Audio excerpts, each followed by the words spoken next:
Hay relatos que nos cambian por dentro, no por ser nuevos, sino por recordarnos lo que realmente importa.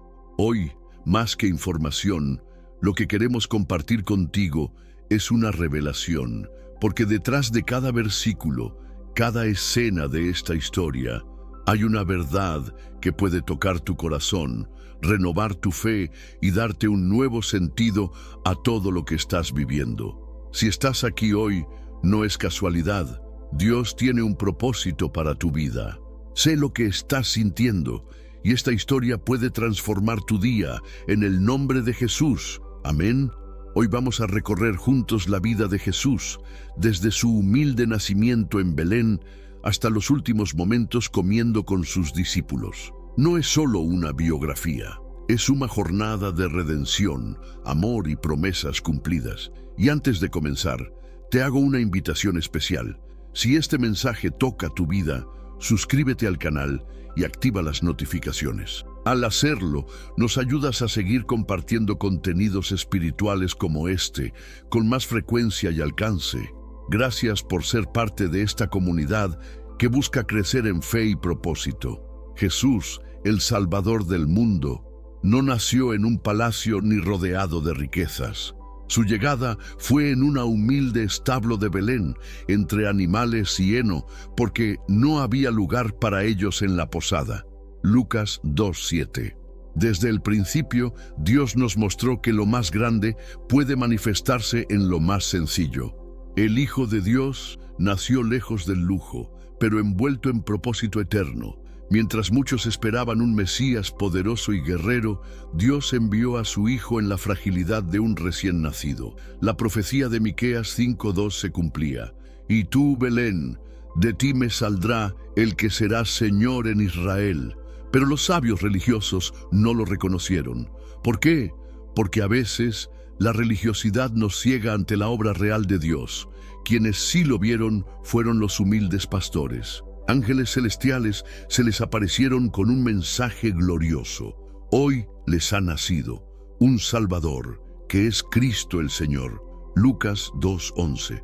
No eran teólogos ni líderes religiosos, eran gente sencilla, de corazón dispuesto. Esto nos recuerda que el reino de Dios es revelado a quienes tienen fe, no a quienes presumen saberlo todo. Dios eligió comenzar la historia de redención entre el polvo del suelo, no en los altares de oro. ¿Cuántas veces buscamos a Dios en los lugares equivocados? Esperamos grandes señales cuando Él se revela en lo simple, en lo cotidiano, en lo humilde. Jesús nació así, para enseñarnos que la grandeza del cielo se viste de humanidad para alcanzarnos. Cuando Jesús fue presentado en el templo, como era costumbre según la ley de Moisés, no hubo trompetas ni reconocimiento público. Pero entre la multitud, dos personas percibieron lo que otros no pudieron ver. Simeón y Ana, ancianos devotos y llenos del Espíritu, reconocieron en ese niño al Mesías prometido. Su discernimiento no vino del conocimiento religioso, sino de una vida íntima con Dios. Simeón tomó al niño en brazos y declaró: «Ahora, Señor, puedes despedir a tu siervo en paz, porque han visto mis ojos tu salvación». Lucas 2:29-30. Estas palabras nos muestran que el mayor anhelo de su vida no era ver milagros, sino ver al Salvador. Simeón no buscaba señales, buscaba a Jesús. ¿Qué es lo que tú estás buscando hoy? Ana, por su parte, era una profetisa que pasaba día y noche en el templo, sirviendo a Dios con ayunos y oraciones. Cuando vio a Jesús, no dudó en dar gracias a Dios y hablar del niño a todos los que esperaban la redención. No necesitó pruebas ni explicaciones. Su fe la hizo reconocer lo que otros ignoraron. Este episodio nos recuerda que la fe no se basa en apariencias, sino en revelación. Jesús no fue reconocido por su apariencia externa, sino por quienes estaban en sintonía con el corazón de Dios. A veces, lo más divino se presenta en lo más común, y solo los corazones atentos pueden notar la diferencia. ¿Y tú? ¿Estás listo para ver a Jesús más allá de las formas? Tal vez Él ya se ha presentado en tu vida de maneras que no esperabas. Tal vez hoy, como Simeón y Ana, es tu momento de reconocerlo y decir: mis ojos han visto tu salvación. Desde tierras lejanas, unos sabios conocidos como los magos del Oriente emprendieron un viaje siguiendo una estrella. No eran judíos ni expertos en la ley de Moisés, pero tenían los ojos y el corazón abiertos a los signos del cielo. La estrella los condujo hasta Belén, donde adoraron a Jesús y ofrecieron regalos de oro, incienso y mirra. Esto nos enseña que Dios se revela incluso a quienes están fuera del círculo religioso, cuando hay búsqueda sincera. La adoración de los magos fue más que una ceremonia, fue un acto profético. Reconocieron al niño como rey, como Dios y como sacrificio. Cada regalo tenía un significado profundo, pero mientras ellos se alegraban, Herodes, el rey de Jerusalén, se turbó. Un corazón egoísta no soporta la llegada de la verdadera luz. El poder de este mundo tiembla ante la soberanía del reino de Dios. Herodes fingió interés espiritual, pero su intención era eliminar al recién nacido. Cuando los magos no regresaron a informarle, su furia lo llevó a ordenar la matanza de todos los niños menores de 2 años en Belén. Mateo 2:16. Un acto cruel que revela cómo la oscuridad siempre intenta destruir lo que nace de Dios. Pero ni siquiera la violencia del hombre puede frustrar los planes del cielo. Dios, en su soberanía, advirtió a José en sueños y la familia huyó a Egipto. Ahí se cumplió otra profecía: de Egipto llamé a mi hijo. Oseas 11:1. Cada paso de esta historia está lleno de sentido espiritual. Cuando Dios tiene un propósito contigo, Él mismo se encargará de protegerte, guiarte y prepararte, incluso en tierra extraña. Esta parte del relato nos invita a reflexionar. ¿Estamos dispuestos a seguir la estrella aunque implique riesgos y caminos desconocidos? ¿O preferimos quedarnos cómodos en Jerusalén, cerrando el corazón por miedo a perder el control? Jesús no vino a darnos seguridad terrenal, vino a darnos vida eterna. Jesús no solo era el Hijo de Dios, también fue un niño. Tuvo una infancia como la de cualquier otro, pero desde temprano su vida reflejaba algo extraordinario. A los 12 años, mientras su familia regresaba de la fiesta de la Pascua en Jerusalén, Jesús se quedó en el templo. No estaba perdido, estaba en su propósito. Cuando María y José lo encontraron, él dijo: ¿no sabían que en los asuntos de mi Padre me es necesario estar? Lucas 2:49. En ese momento, no predicaba ni sanaba, pero ya mostraba un corazón conectado al cielo. Escuchaba, preguntaba y dialogaba con los maestros de la ley, y todos se asombraban de su entendimiento. Esta escena nos enseña que la verdadera sabiduría no depende de la edad, sino de la comunión con Dios. Jesús no esperaba a ser adulto para buscar a su Padre. ¿Y nosotros? Es fácil subestimar los comienzos. Muchas veces ignoramos lo que Dios está formando en silencio, en lo cotidiano. Pero Jesús crecía en sabiduría, en estatura y en gracia para con Dios y con los hombres. Lucas 2:52. Eso nos muestra que el crecimiento espiritual también es un proceso, constante, equilibrado y lleno de gracia. Este momento en el templo también revela algo importante. Jesús ya conocía su identidad, sabía quién era y para qué había venido. ¿Y tú? ¿Ya descubriste quién eres en Dios? ¿O sigues buscando tu valor en opiniones humanas? Cuando sabes a quién perteneces, ya no vives para agradar a todos, sino para cumplir tu propósito eterno.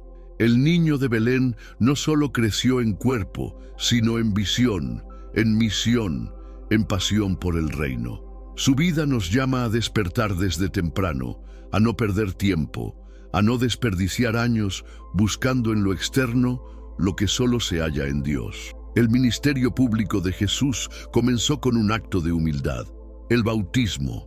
Aunque no tenía pecado, se presentó ante Juan el Bautista en el río Jordán. Juan se resistía, pero Jesús le dijo: «Deja ahora, porque así conviene que cumplamos toda justicia». Mateo 3:15. No era un rito vacío, era una declaración poderosa. El Hijo de Dios se identificaba con nosotros, se sumergía en la obediencia y nos mostraba el camino de la entrega total. En ese instante, los cielos se abrieron. El Espíritu Santo descendió como paloma y una voz del cielo dijo: «Este es mi Hijo amado, en quien tengo complacencia». Mateo 3:17. Fue una afirmación pública, pero también una preparación para lo que vendría, porque justo después del bautismo, Jesús fue llevado al desierto por el Espíritu. Ahí, en soledad y ayuno, enfrentó las tentaciones más sutiles del enemigo. Satanás se acercó con propuestas atractivas: transformar piedras en pan, lanzarse del templo esperando ángeles, recibir reinos sin cruz, pero en cada ataque Jesús respondió con la palabra. Escrito está, fue su escudo. Él no peleó con fuerza humana, sino con verdad espiritual, y venció. Nos enseñó que la victoria no está en evitar el desierto, sino en resistir con fe y obediencia. El desierto no fue un castigo, fue un entrenamiento. Antes de ministrar a otros, Jesús enfrentó sus propias pruebas. Eso también pasa con nosotros. Hay etapas de silencio, de lucha interna, de tentaciones personales. Pero si aprendemos a depender de la palabra, saldremos fortalecidos, listos para cumplir nuestro llamado. ¿Estás atravesando un desierto? No estás solo. Jesús estuvo ahí antes que tú y venció para que tú también puedas vencer. La tentación no define tu destino, pero tu fidelidad en medio de ella puede marcar tu historia para siempre. Después del desierto, Jesús no fue a buscar reconocimiento, fue a buscar personas. Comenzó a caminar por las orillas del mar de Galilea, y ahí llamó a sus primeros discípulos. No eligió a los más sabios ni a los más puros. Llamó a pescadores, hombres comunes, trabajadores, a Andrés, Pedro, Juan, Felipe, hombres con luchas reales, pero con corazones dispuestos. Eso nos enseña que Dios no busca perfección, busca disponibilidad. A cada uno les hizo una invitación sencilla pero poderosa: sígueme. Y ellos dejaron todo, redes, barcas, seguridades, para caminar con el Maestro. El llamado de Jesús sigue siendo el mismo hoy. No se trata de saberlo todo, sino de estar dispuesto a aprender, a caminar con Él, a confiar en que en el camino serás transformado. Algo hermoso de esta etapa es que los discípulos comenzaron a invitar a otros. Felipe llamó a Natanael. Andrés llevó a Pedro. La fe se multiplica cuando se comparte. No necesitas ser predicador para hablar de Jesús, solo necesitas haberlo encontrado. Cuando Jesús llena tu vida, naturalmente quieres que otros lo conozcan también. Jesús no formó un equipo de expertos, formó una familia espiritual. Caminaban juntos, aprendían juntos, fallaban y volvían a intentarlo. Esa es la esencia del discipulado. No es un camino de perfección, sino de transformación. Jesús no busca seguidores de redes sociales, busca discípulos dispuestos a dejarlo todo por amor. ¿Has escuchado su voz diciéndote, sígueme? Tal vez no con palabras audibles, pero sí en los momentos de silencio, en los días difíciles, en los llamados internos que no puedes ignorar. No dejes pasar ese llamado. Jesús todavía camina por nuestras orillas, buscando corazones dispuestos. El primer milagro de Jesús no ocurrió en una sinagoga, ni en medio de multitudes, sino en una boda. En un evento familiar cotidiano donde faltó el vino y se enfrentaban a una gran vergüenza social. María, su madre, se dio cuenta del problema y se acercó a Jesús. Ella no le dio instrucciones, solo le dijo, no tienen vino. Juan 2:3. Fue una frase sencilla, pero llena de fe. A veces basta con presentar la necesidad a Dios sin exigirle nada. Jesús respondió de forma que muchos aún no comprenden. Mi hora aún no ha llegado. Pero María no insistió. Solo les dijo a los sirvientes, hagan todo lo que Él les diga. Esa es una de las claves más poderosas de la fe.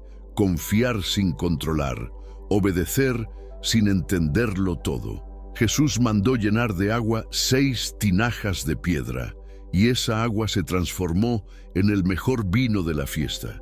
Este milagro, aparentemente pequeño, fue un mensaje profundo. Mostró que Jesús se interesa por nuestras situaciones humanas, que puede actuar en lo ordinario, con poder extraordinario.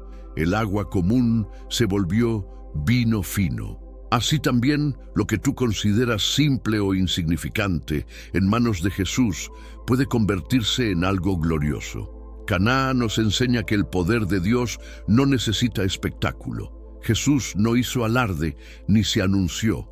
Actuó con discreción, respeto y compasión. Ese es su estilo. Él transforma desde dentro, sin forzar, sin imponer, y lo hace en el momento perfecto, aunque no siempre sea en nuestro tiempo. ¿Tú también estás en una situación donde ya no hay vino? ¿Donde algo importante parece haberse acabado? Este milagro te recuerda que Jesús sigue presente en las bodas, en los hogares, en las crisis silenciosas, y que todavía puede transformar tu agua en vino. Solo escucha su voz y haz lo que Él te diga. En medio del calor del día, junto a un pozo en Samaria, Jesús se encontró con una mujer que no esperaba nada de la vida. Estaba sola, cargando con su historia y evitando al resto del pueblo. Pero Jesús la estaba esperando. Le pidió agua y al hacerlo abrió la puerta a una conversación que cambiaría su alma para siempre. A veces, los encuentros divinos comienzan con una simple petición humana. Jesús le habló de algo que ella no entendía: el agua viva. El que beba del agua que yo le daré, no tendrá sed jamás. Juan 4:14. La mujer, primero confundida, luego curiosa, comenzó a abrir su corazón. Y Jesús, con ternura pero con verdad, tocó su herida más profunda, su pasado amoroso roto, no para juzgarla, sino para sanarla. Porque solo cuando dejamos de esconder nuestras heridas, Dios puede transformarlas. Lo más poderoso de esta historia no es solo que Jesús se reveló a una mujer marginada, sino que le dijo directamente: yo soy el Mesías. Fue la primera vez que lo declaró tan abiertamente. Y no lo hizo en Jerusalén, ante los sabios, sino ante una mujer rechazada, samaritana, con un pasado complicado. Eso nos demuestra que no importa tu historia. Jesús quiere encontrarse contigo donde estás, no donde otros dicen que deberías estar. Después de ese encuentro, la mujer corrió al pueblo y les dijo: vengan a ver a un hombre que me ha dicho todo lo que he hecho. Su testimonio fue tan fuerte que muchos creyeron. El cambio real ocurre cuando somos tocados en lo más profundo y ya no podemos callar. La mujer samaritana pasó de ser evitada a ser una evangelista. ¿Tú también tienes sed? ¿Una sed que nada ni nadie ha podido saciar? Jesús sigue ofreciendo agua viva, una relación con Él que transforma desde adentro, que llena los vacíos más profundos y da sentido eterno a lo que parecía roto. Solo tienes que acercarte al pozo y escuchar su voz. La última noche antes de la cruz, Jesús no se sentó en un trono, se arrodilló en el suelo. Durante la cena, se levantó, tomó una toalla, una vasija con agua y comenzó a lavar los pies de sus discípulos. Juan 13:4-5. Un acto que en esa cultura era reservado a los siervos más bajos. El maestro del universo se inclinó como un esclavo, demostrando que el amor verdadero siempre se expresa en servicio. Pedro, impactado, se resistió. «Jamás me lavarás los pies». Pero Jesús le respondió: «Si no te lavo, no tienes parte conmigo». Juan 13:8. A veces, el orgullo no solo se muestra en querer ser el primero, sino también en no permitir que otros nos sirvan. Jesús enseñó que aceptar el amor también es parte de amar, que dejarnos tocar por su gracia es el primer paso hacia una vida transformada. Después de lavarles los pies a todos, incluyendo a Judas, que ya lo había traicionado en su corazón, Jesús dijo: «Ustedes me llaman Maestro y Señor, pues si yo, el Señor y el Maestro, les he lavado los pies, también ustedes deben lavarse los pies unos a otros. Juan 13:14. Es decir, si Él, que lo merecía todo, eligió humillarse, ¿cómo no vamos nosotros a servir? El lavado de pies no fue un acto simbólico vacío, fue una declaración profética.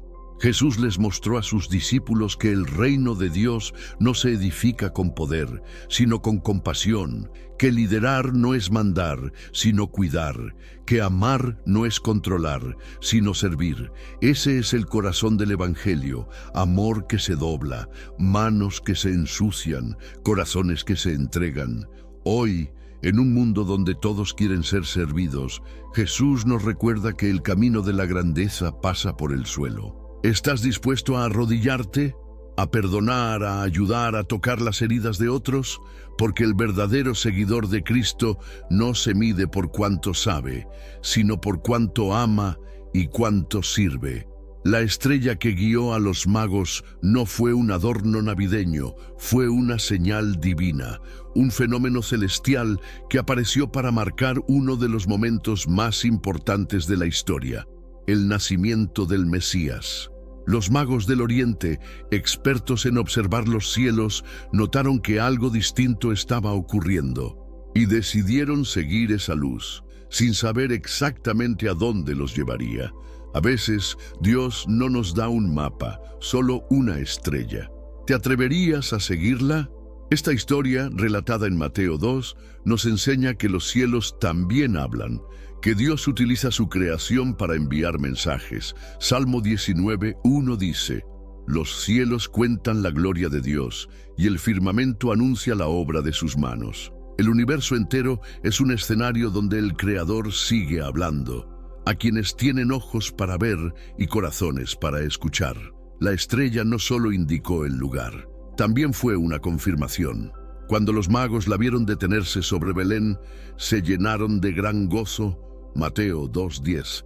Dios no solo da señales, también confirma su voluntad con paz, gozo y claridad espiritual. Ellos sabían que habían llegado al destino correcto, porque no solo la estrella brillaba afuera, también algo había encendido dentro de ellos. Es interesante que quienes estudiaban los cielos entendieron más que quienes leían las Escrituras diariamente. ¿Cómo es posible que los líderes religiosos de Jerusalén no se movieran ni un paso mientras extranjeros recorrían cientos de kilómetros? La respuesta está en el corazón. No se trata de cuánto sabes, sino de cuánto estás dispuesto a buscar. ¿Estás atento a las señales de Dios en tu vida? Tal vez no veas una estrella literal, pero sí personas, oportunidades, palabras, momentos que brillan diferente y te llaman a moverte. No ignores esa luz, porque cuando decides seguirla, te lleva directo al encuentro con Jesús. El ministerio público de Jesús duró apenas 3 años y medio. A simple vista, parece poco tiempo, pero fue suficiente para transformar la historia de la humanidad. En ese corto periodo, Jesús enseñó, sanó, perdonó, formó discípulos, confrontó el pecado y entregó su vida por nosotros. Lo que demuestra que no se trata de cuánto tiempo tienes, sino de qué haces con él cuando estás en el centro de la voluntad de Dios. Cada día de su ministerio estuvo marcado por propósito. Nada fue al azar. Jesús sabía cuándo hablar y cuándo callar, cuándo avanzar y cuándo esperar. Vivió con plena conciencia de su misión. En Juan 9:4 declaró: «Es necesario hacer las obras del que me envió, entre tanto que el día dura, la noche viene, cuando nadie puede trabajar».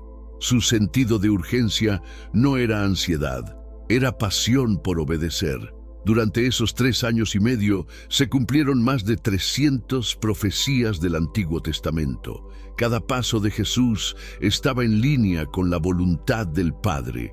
No aceleró los procesos, pero tampoco los detuvo por miedo. Su tiempo fue perfecto porque caminó en obediencia. ¿Y tú?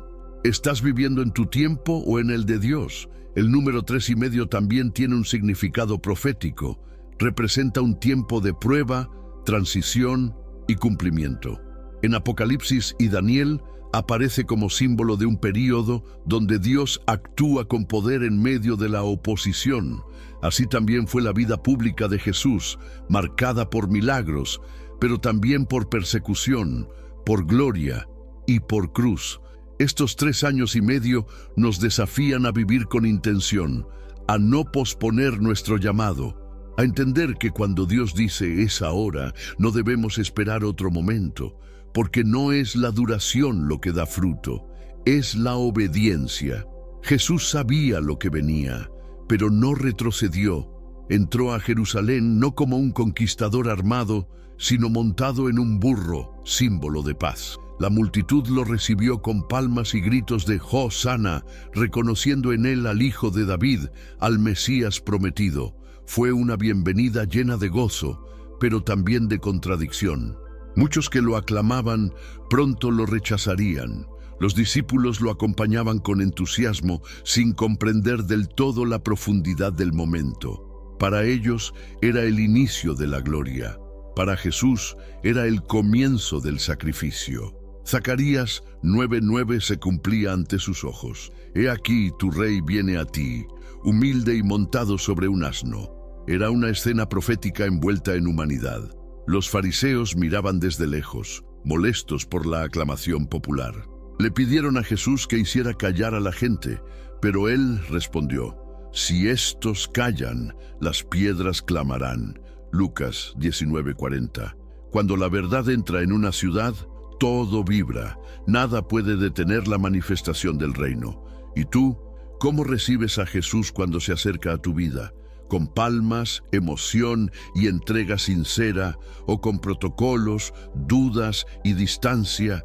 Porque la verdadera adoración no es solo un acto público, es una decisión personal. Es abrir las puertas del corazón y declarar: bendito el que viene en el nombre del Señor. Era la noche en que todo cambiaría. Jesús se sentó con sus discípulos para compartir el pan y el vino por última vez. Tomó el pan, lo partió y dijo: este es mi cuerpo, que por ustedes es dado. Luego tomó la copa y añadió: este es el nuevo pacto en mi sangre. Lucas 22:19-20. No era una cena cualquiera, era el inicio de la redención. Los rostros alrededor de la mesa reflejaban amor, pero también confusión. No entendían del todo lo que estaba ocurriendo, pero Jesús sí. Su corazón estaba lleno de amor y de despedida. Les habló de servicio, de humildad, de un reino que no se basa en poder, sino en entrega.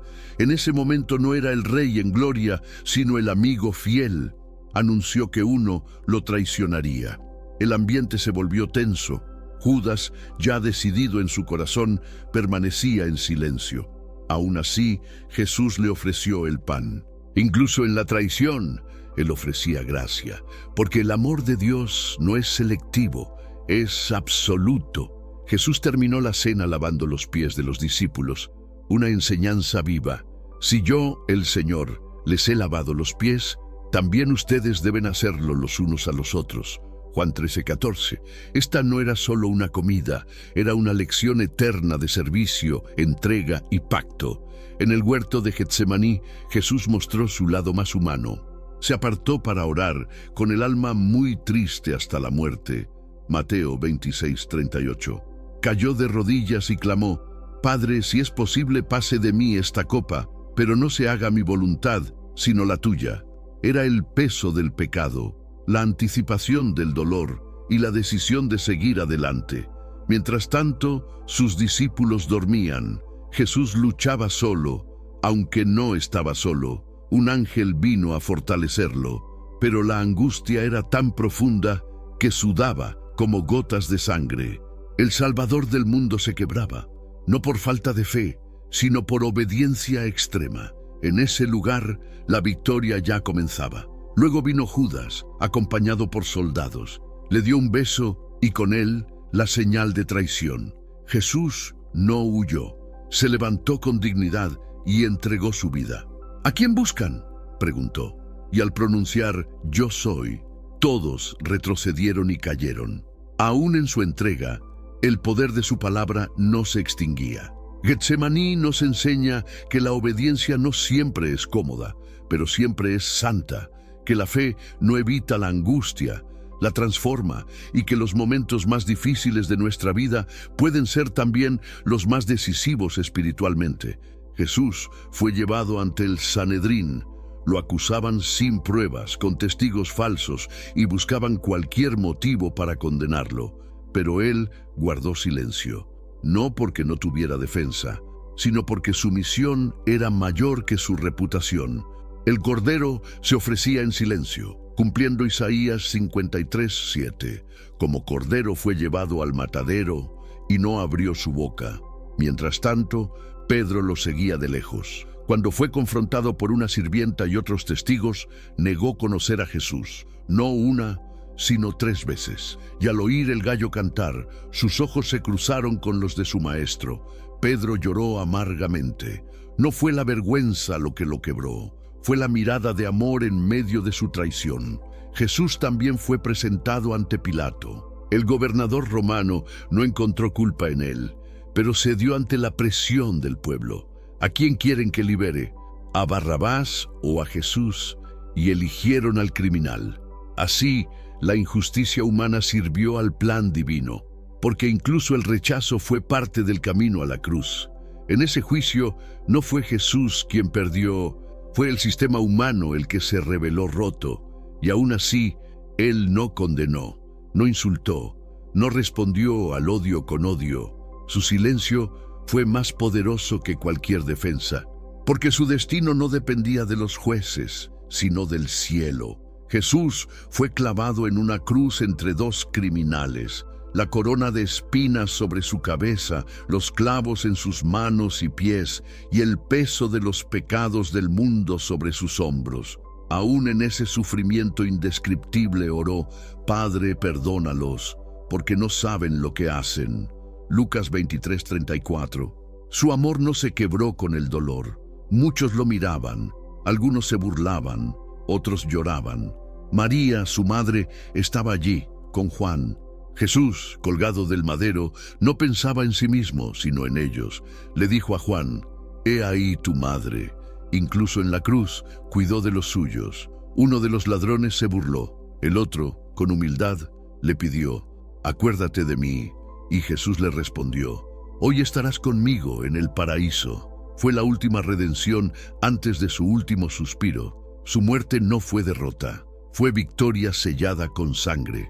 Cuando exclamó: «Consumado es», el velo del templo se rasgó, la tierra tembló, el cielo se oscureció, y un centurión romano declaró: «Verdaderamente este era el Hijo de Dios». El universo entero reconocía que algo eterno acababa de suceder. El cuerpo de Jesús fue bajado con cuidado. José de Arimatea, un hombre justo, lo colocó en una tumba nueva. María y otras mujeres lo siguieron con dolor en el alma. No podían ungirlo aún. Era sábado. El día de reposo se volvió día de espera. Un silencio pesado cubría todo. El sello romano fue puesto sobre la piedra. Guardias vigilaban la tumba. Pero lo que no sabían era que nada humano podía detener lo divino. El cuerpo estaba ahí, sí, pero el espíritu estaba en misión. En lo invisible, el cielo se preparaba para el mayor acto de poder jamás visto. Ese sábado fue un día de silencio, sí, pero también de promesa, porque Dios nunca está inactivo, aunque parezca callado. En el descanso, Él obra. En la espera, Él prepara. El fin de los hombres no es el fin de Dios. ¿Y tú? ¿Qué haces en tus sábados de silencio? ¿Pierdes la fe o la fortaleces? Porque justo cuando todo parece perdido, el tercer día se acerca. El primer día de la semana, muy temprano, María Magdalena fue al sepulcro y lo encontró vacío. Confundida, lloraba, pero entonces escuchó su nombre: María, y al voltear vio a Jesús resucitado. No era un sueño, era real. La muerte había sido vencida. La tumba no pudo retener al autor de la vida. Jesús no se apareció primero a reyes ni sacerdotes, sino a una mujer quebrantada. Esto revela el corazón de Dios. Él se muestra a quienes lo buscan con sinceridad. No está aquí, ha resucitado. Lucas 24:6. No es solo una frase histórica, es la base de nuestra esperanza. La piedra fue removida, no para que Jesús saliera, sino para que nosotros pudiéramos ver. Él ya había vencido, el cielo celebraba, el infierno temblaba, y la historia jamás volvería a ser la misma. Porque la resurrección no es solo un evento, es un nuevo comienzo. Jesús se presentó luego a muchas personas. Caminó, habló, comió. Era un cuerpo glorificado pero cercano. Vivió entre ellos por 40 días, reafirmando que el reino había comenzado, no con espadas, sino con resurrección, gracia y verdad.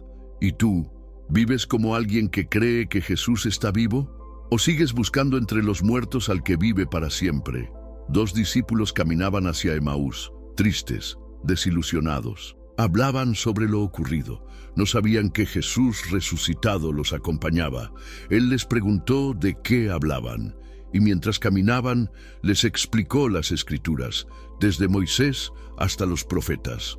Sus corazones ardían, pero aún no lo reconocían. Llegaron a casa y lo invitaron a quedarse.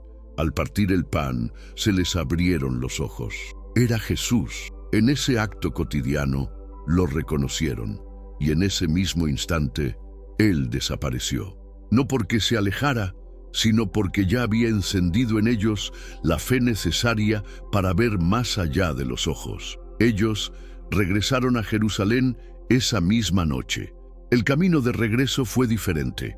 No iban con tristeza, sino con urgencia, porque cuando reconoces al resucitado, ya no caminas igual, tienes algo que contar, y nadie puede callar una experiencia viva con Jesús. La historia de Emaús nos recuerda que Jesús camina con nosotros incluso cuando no lo vemos, que en el quebranto Él está, que en la duda Él habla, y que en lo sencillo Él se revela. ¿Estás escuchando mientras caminas? Jesús se apareció en medio de sus discípulos, aun cuando las puertas estaban cerradas.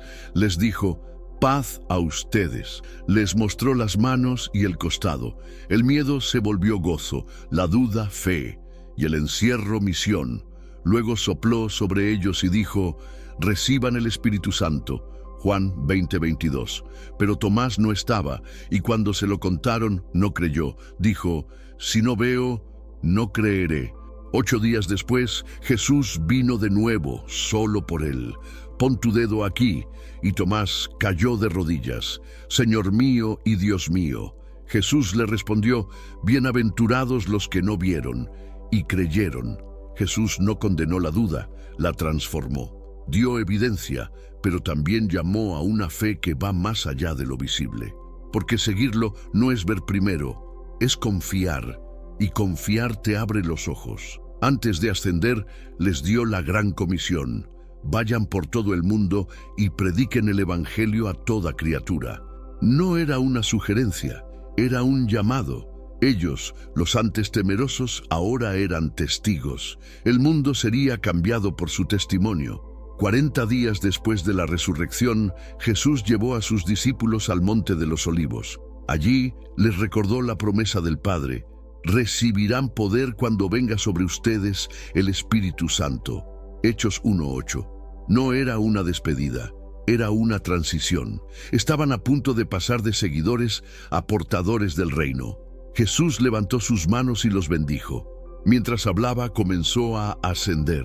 Sus pies dejaron el suelo y una nube lo ocultó de sus ojos. Los discípulos quedaron mirando al cielo, inmóviles, en silencio, hasta que 2 ángeles aparecieron y dijeron: «Este mismo Jesús volverá así como lo han visto ir». La ascensión no fue solo un acto sobrenatural, fue una declaración: Jesús reina desde lo alto, está a la diestra del Padre, intercediendo por nosotros. Y vendrá otra vez. El reino no terminó, apenas había comenzado. La obra visible finalizaba. La misión espiritual no. Estás viviendo como alguien que espera su regreso, porque la promesa no es un mito, es una esperanza viva, y mientras Él viene, nosotros vamos. a predicar, a amar, a servir, a hacer discípulos, porque esa fue su última orden y nuestra misión actual. Estaban todos reunidos en un mismo lugar. De pronto, vino del cielo un estruendo como de un viento recio que llenó la casa.